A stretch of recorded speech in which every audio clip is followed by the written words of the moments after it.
All right, good evening. Welcome to the Thursday, April 11th meeting of the Community Preservation Committee here at Town Hall. As usual, you can comment on the meeting at CPC emails at townofnorthandover.org. And we're ready to get going. So we have some outside guests tonight, and we'll get them started, starting with Mr. Dolan. How you doing? Hey. Don't know me, I'm Bill Dolan. I'm here representing the VFW. I'm the coordinator for the Wreaths Across America program. This year it's the first time we've been involved with it. And we selected the Ridgewood Cemetery because it is probably the most prominent and best maintained cemetery that we have. There's 1,550 veterans buried in the Ridgewood Cemetery. I don't know if you've all had a chance. I passed it on to Zach, the video, the first segment of the video we're going to do every month, and do a segment or two segments some months on people that are buried in the cemetery to highlight what we want to do. We're not doing a lot of fundraising right now. There is a designated website on the folder. I just handed out to you. We want to push it more in the summer, but we wanted to go around to all the boards. We got the approval of the Board of Selectmen, and they endorsed what we're doing. Hopefully in the future, if it's successful, we'll be able to do all the cemeteries in the town, but we didn't want to try to tackle that the first year. And why I'm here is we want to invite you as the CPC to come to the event on December 14th. It's a rain or shine event. If there is significant inclement weather, we'll let you know the day before. But it happens all over the country at the same day. There's 4,500 communities now participating across the country, and there's some in other countries as well, some of our military cemeteries overseas.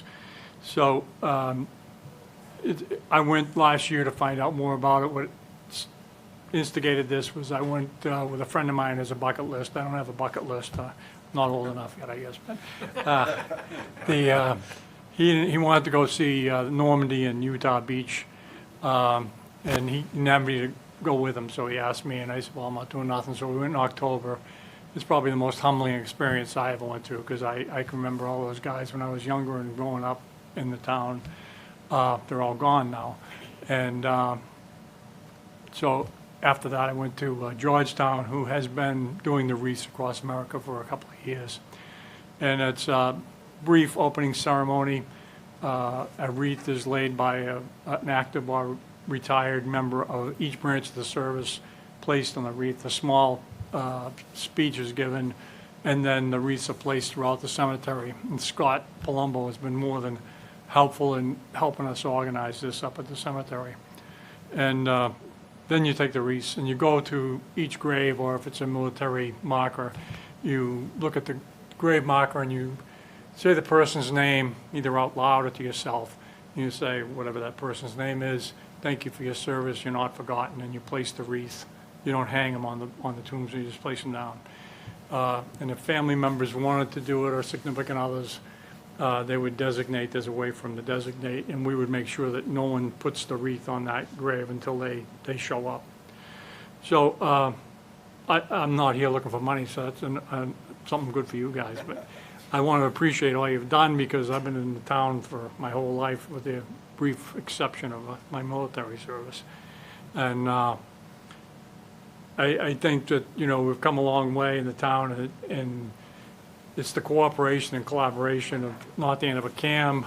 The Historical Society had a viewing of the video that you saw the other night for 75 people. We have Superintendent Gilligan is doing the presentation next month.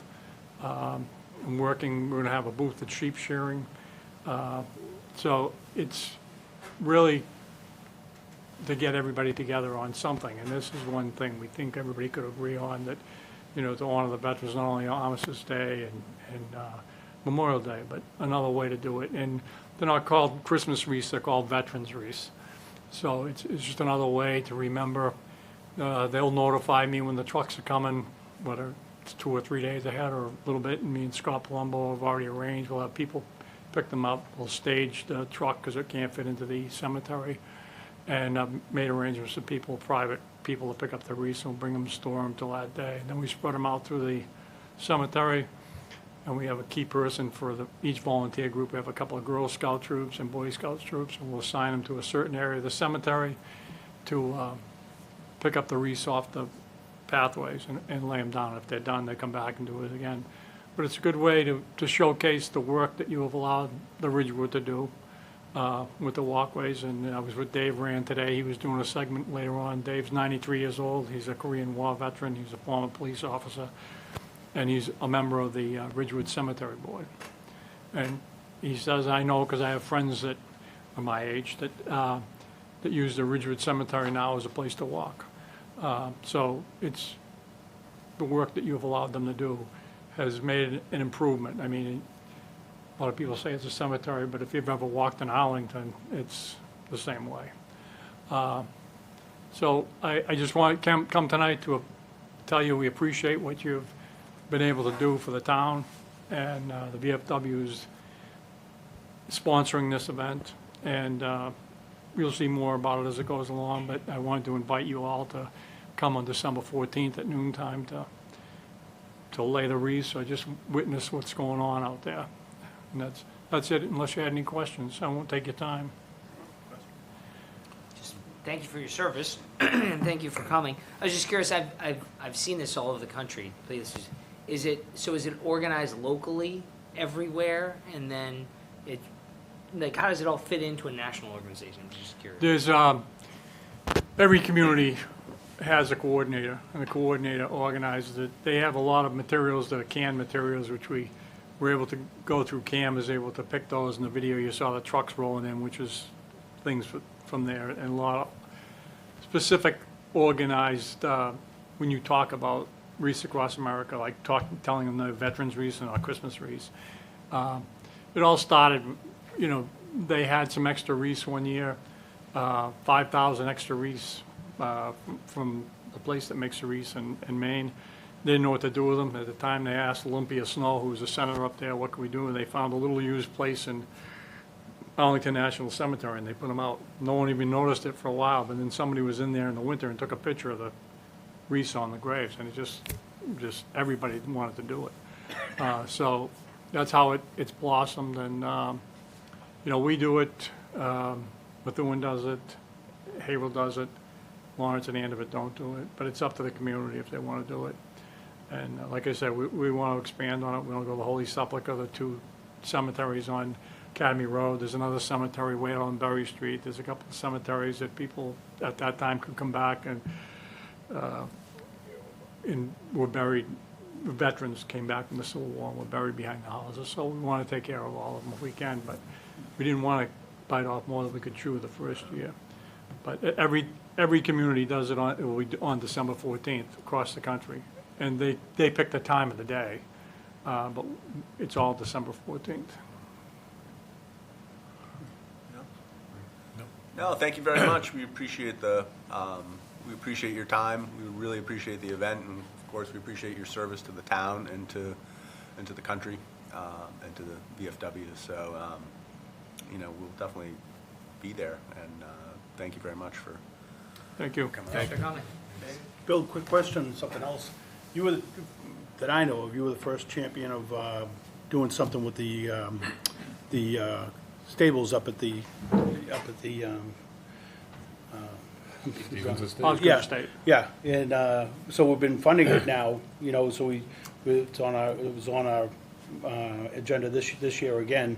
So they're going to start stabilizing it, putting the roof on this year, and then we're taking some more action. So thank you for that. And if you have anything to add about the history of that because nobody's really touched on that with us, but. I was on the board up there, and then, we used to have the plant house up there, Right. and we tried to fix the plant house. And the plant house, it was hit by a plow, and got a lot of water damage. Which is exactly what's could happen to the carriage house. Couldn't use the carriage house anymore because they were using it years ago for housing people that were going to different seminars, sleeping upstairs. But when the fire laws changed, they couldn't do it because they didn't have any sprinkler systems, anything in the building. So I was the chief at the time, and they had to change it. and they didn't have the funds to bring it up to code. So it sat vacant for quite a while. And my big thing before I left was to get it in a state where we're not letting water infiltrate through the building and have the same situation. And the members of the board at that time felt that, that was a good place to probably have a second venue while you're using the main building, or have things to happen during the summer. It was just a good building. The building itself was kind of unique. It was built the Stevens built it kind of in the same format as they built their mills. If you look in when you first walk into the left of the building, it's wide open. But if you walk upstairs, you'll see a lot of tie rods. And the reason that it is that there is no columns in the first floor. The beams from the ceiling are held through the trusses in the attic. It's kind of a unique kind of construction. Creates an interesting fire problem if you heat those tie rods up too high. But also on the other end of it is one of the few remaining, not that it's anything you want to say, but it's something interesting to look. They used to have pigeons. A lot of people had pigeons, so that still have the place, the ladder, the wooden ladder where you'd go up, and they used to release the pigeons, because a lot of people raised pigeons years ago. And then on the other end was the house for the person who maintained the carriage shed with it there. But the whole thing we were trying to do at the end is just to maintain it from getting into a condition that it would deteriorate. The plant house, it came to a point where we couldn't fix it because there was no water out there, and we would have been required to put a toilet in. We'd had no water, and we had to have so much room. It just got into we just said tear it down. So that's what they did. We were originally going to try to keep the foundation and make a place where, like, put an arbor out there. So if they were doing a wedding, a couple would go out there and take pictures, but that never came to be either. But before it, I did do a video with not the GovCAM at that time. We did a walkthrough of the plant how the original plant house was, how it was heated. The glass part of the plant house actually went from where the plant house was to the other end of the parking lot. So it was a good 200 feet long, pretty wide. But it's a building worth saving. We know that it needs a lot of work, but keeping the water out is the first step. Right. So it looks like the high school, the youth center, and the Audubon Society all want to use it. So it seems like there's a lot of interest in getting some things done there, so. Yeah, well, better to be used than abused, right? Yeah, right. So, I mean, it really has a lot of potential, and the people on the board thought it had a lot of potential. We just didn't have the money to do it. So I'm glad you're doing something. I think it's a great asset to the town, and to grow up in the town today where we have the assets because you're doing what you're doing is a lot different than growing up in a town that didn't have any money. And at one point, I had to lay off a quarter of my fire department because we didn't have any money. So I know the difference between then and today. So appreciate what you're doing. Thank you. Thank you. Thanks, Chief.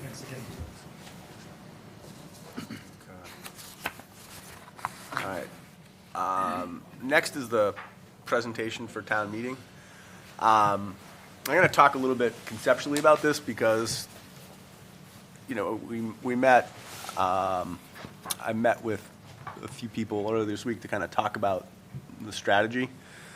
I think where we landed was what we want to do is, since we get 5 minutes to explain, even if we want to take it all, right?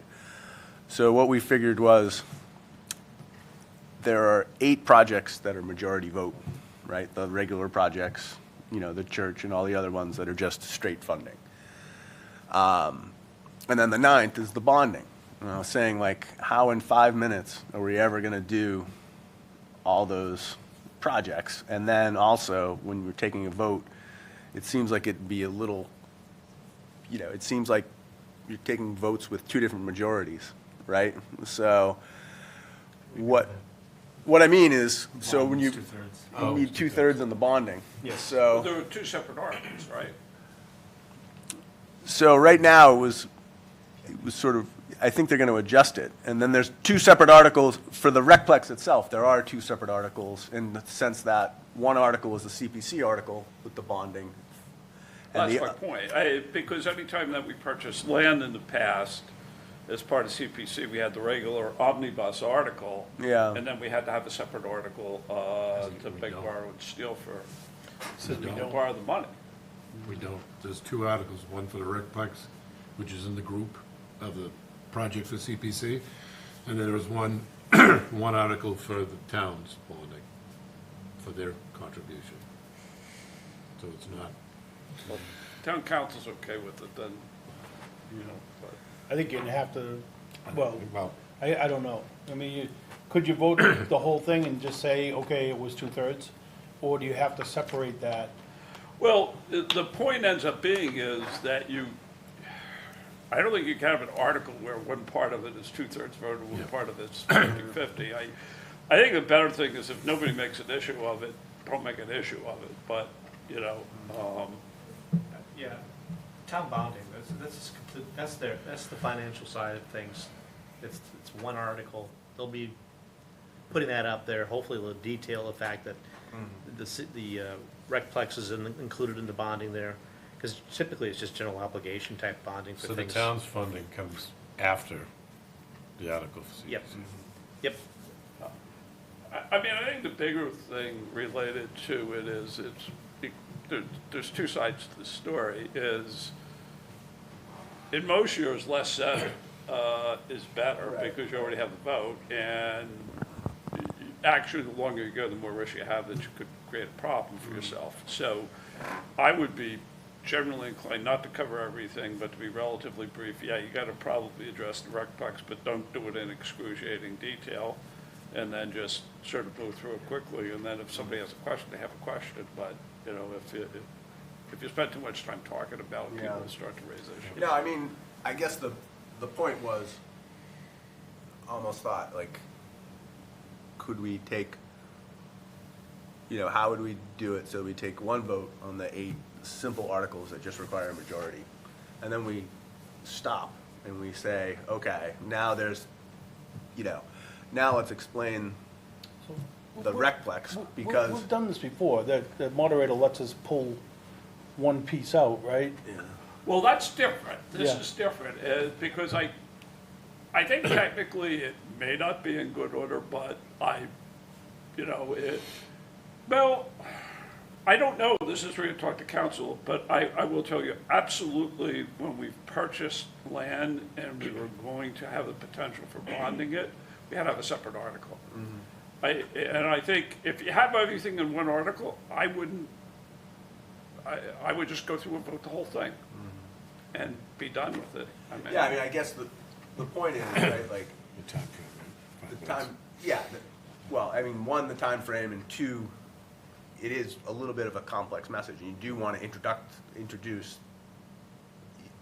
you know, if you didn't introduce the Recplex, right, and then you voted on it, and then you're like, okay, now we're going to vote on the Recplex, and we'll have a presentation on the Recplex. That seems like Well, on you've the already. town side of it, I mean, Yeah. fair enough. I mean, the way I would do it is introduce the context. Okay, one of the projects you're going to see is the Recplex.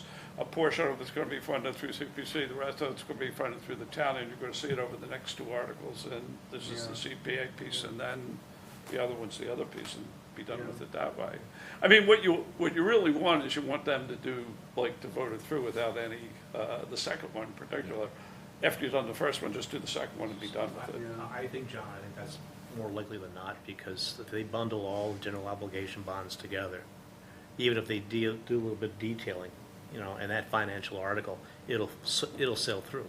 It will. No, but so the Recplex bonding from the town side is a separate article. That's a separate article. That is a Yes. separate article. Yes. So, are they right next to each other? No. No, not we right now. want to move them together so that. They will entertain them. I mean, Mark Yes. will do that. Yeah. And that's what I would do. I would introduce it, okay, you're gonna see it in 2 parts, and Yeah. don't say a whole lot about it, because after all, if you're gonna get people out to the meeting, you're gonna have a Right. hugely favorable crowd anyway, so, Okay. I agree. agree with, especially less said. You know, last year, right? Hamada, less said. Yeah, I mean, there'll be slides available if questions come up. Yeah, and we're prepared. We're prepared to answer questions. Yeah, you can answer questions, but. Yeah. Yeah. Less said, the better, yes. Yeah. Okay, so that's how we'll proceed there. Q3 quarterly reports. Wow, Zach, you want to give any highlights there? I'm very impressed with how many we've got. Are we going to talk about the presentation, or? 'Cause I've got a couple of questions on it. Sure, I can't project it, but That's sure. fine. I've got it in front of me. Yeah, I was not going to present the projects we're not funding. That was going to be my first thing. Yeah. I did that to the selectmen, so I'll take that out. So, Does the spending by category, that pie chart, does that include the Recplex? it does not, because the Recplex funding doesn't hit this Till year. the following year. So, Okay. so it's like when you, Yep. so I will talk to the funding and say it'll be, it'll start at about $900,000 and sort of decline over time. And the town common slab of concrete, for lack of a better term. I'm not sure we should call that a bandstand, because when people think about a bandstand, they think about a complex. In fact, I got a question on that last night at the historical commission meeting, saying, Yeah. what are we doing, building a bandstand in the middle of the park? And I had to explain, it's not a bandstand, it's basically a slab of concrete. So you might well just find another term other than bandstand. That's what the town submitted. Concrete with that dollar amount. Well, you gotta- Elevated You can say platform. bandstand, but you can say slab of concrete if you want afterward. Well, I'm just concerned that We should call it a slab of that's going concrete. to draw some questions. That's a good point. You know, they couldn't find a picture with just a slab. Yeah. Say stage replacement. Entertainment or stage or, Stage replacement, yeah, that's that's Yeah. a little bit, or Stage permanent replacement. stage or something like that. right. Stage replacement, I think, works good. Yeah. Okay, Yep. all right, I can change that. Stage for $210,000. That's a good point. I like the slab of concrete.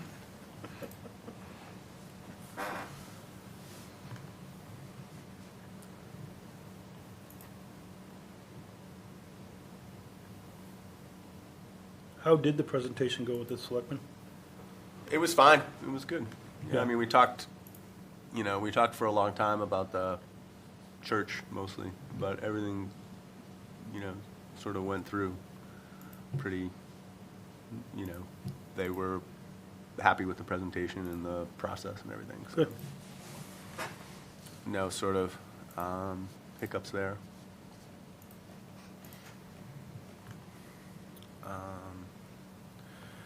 Okay, and then we did get a lot of reports.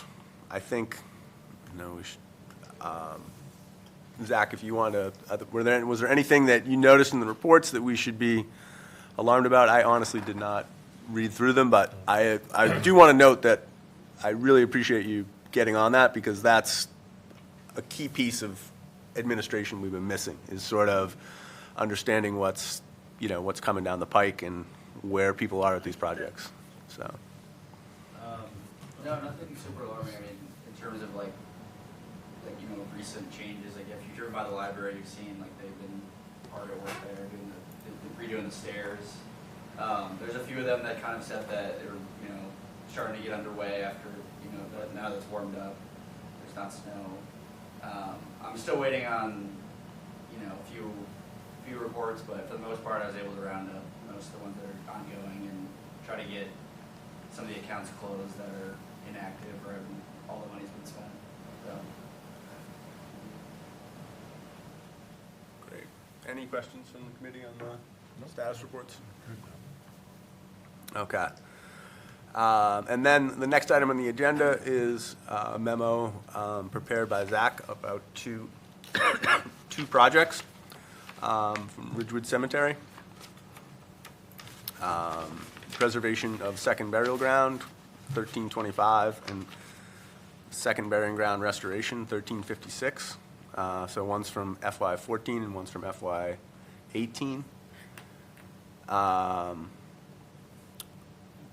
Both those are pretty much zeroed out. Do we have any recommendations? Make a motion to close the accounts as detailed in the memo from Zach to the committee. One's the preservation of second burial ground, number 1325. The other is the second burial ground restoration of 1356. Respectively, the former has 30 cents left in the fund, and the other one has been completely spent. Second. All in favor? Aye. Aye. Okay. All right, thanks. That's two more. CPC financials.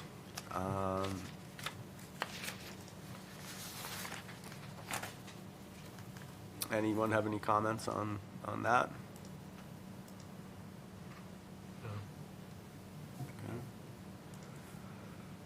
Okay. I think everything seems in line with what we'd previously projected. So we should set there. And then we have some meeting minutes. So 3/7 and 3/14. So let's start with 3/7.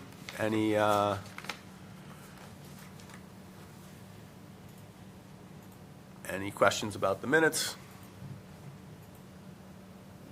Make a motion to approve as written. Second. All in favor? Aye. Aye. And then 3/14.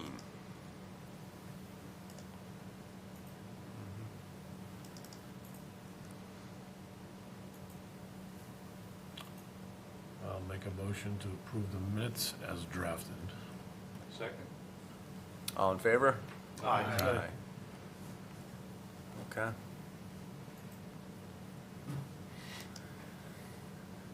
Okay, so I believe with that, we're all set for town meeting on May 14th.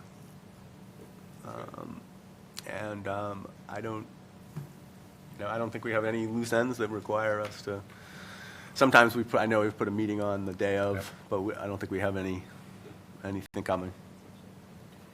So this will wrap up the cycle. Thank you all I for, just want to make a note. yeah. I think Zach has done a kick-ass job this year. Yeah, Yeah, thank you very much. I just, unbelievable. So thank you very much. Stepped right in. Yeah, no, I would agree. I think Zach was really a difference maker, and I think, we really had great, everyone was engaged and involved in that, made it very easy and agreeable to chair the committee this year. So I appreciate everyone prioritizing. I know, we had people from the road and people from Florida, and we got it done, so it's Yeah. good. Great projects, important projects for the town, so that's great. Any further motions? Motion to adjourn. Second. All in favor? Aye. Okay.